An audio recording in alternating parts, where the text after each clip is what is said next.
On the surface, it was the perfect life. A well-respected pastor's wife in a peaceful town, a pillar of the community, a role model for young women. But appearances can be dangerously deceptive.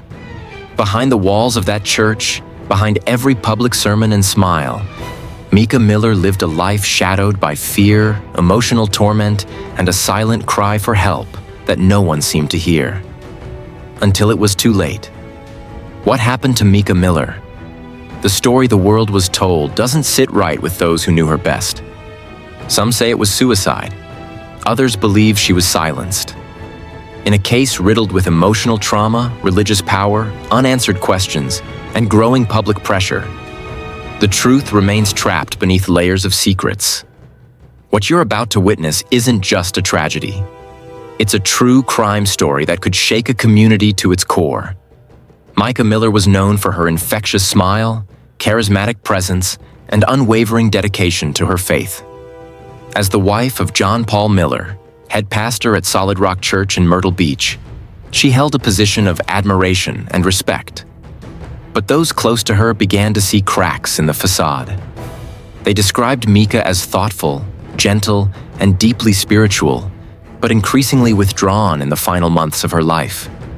Her days were filled with community outreach, but privately, Mica confided in a few that she felt isolated, micromanaged, and emotionally drained.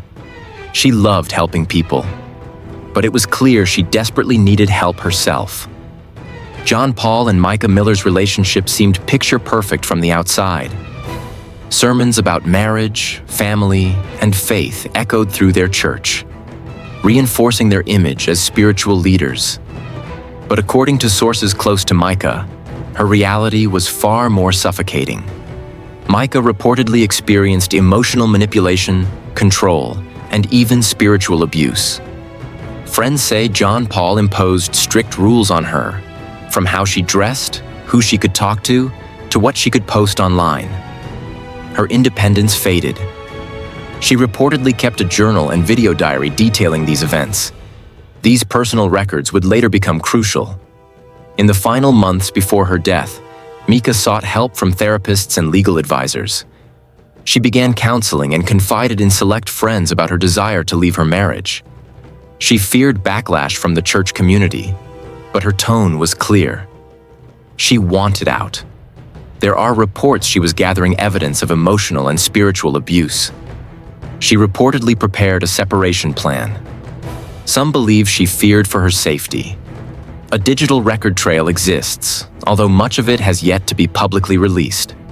On April 27, 2024, Mica Miller was found dead from a gunshot wound at Lumbee River State Park in Robeson County. Authorities were quick to classify it as a suicide.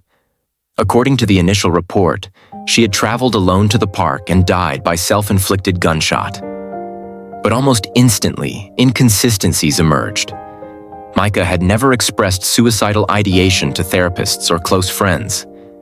In fact, she had made appointments for the following week, planned a visit with her sister, and had ongoing commitments for the church's outreach program.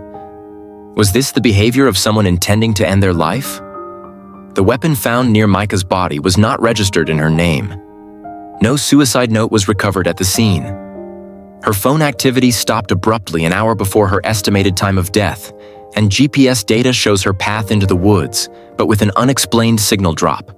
The authorities did not treat the site as a potential homicide. Public skepticism soared. Online forums exploded with speculation.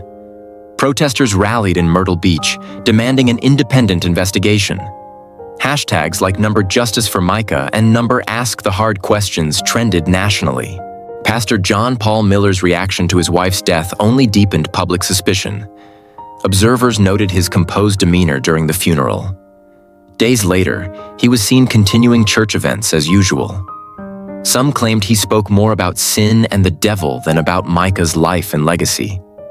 Internet sleuths began analyzing his sermons, cross-referencing them with Mica's private journals and letters. One shocking claim from Mica in a letter: "If something happens to me, don't let them say it was suicide."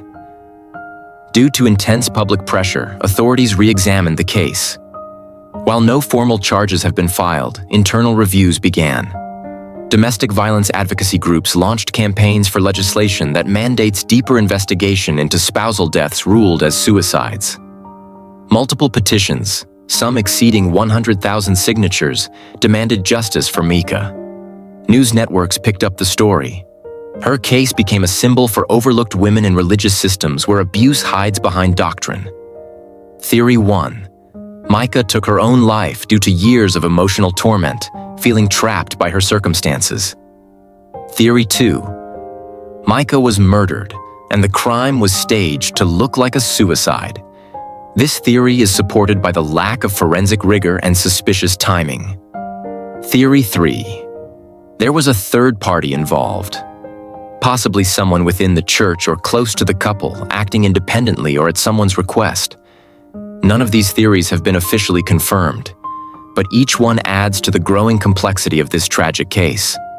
Today, Mica's name represents something larger than her story alone. She is a symbol of women whose voices are drowned out by power structures, of domestic abuse victims told to pray it away, of institutions that protect the abuser over the abused. Her story has inspired survivors to speak up, churches to evaluate their leadership, and lawmakers to rethink investigative protocols. Her voice, preserved in her writing, continues to echo. We may never know every detail about what happened in the final moments of Mica Miller's life, but we know this: she deserved better. Better protection, better support, better answers. If you or someone you know is experiencing domestic abuse or coercive control, speak up. Your life matters.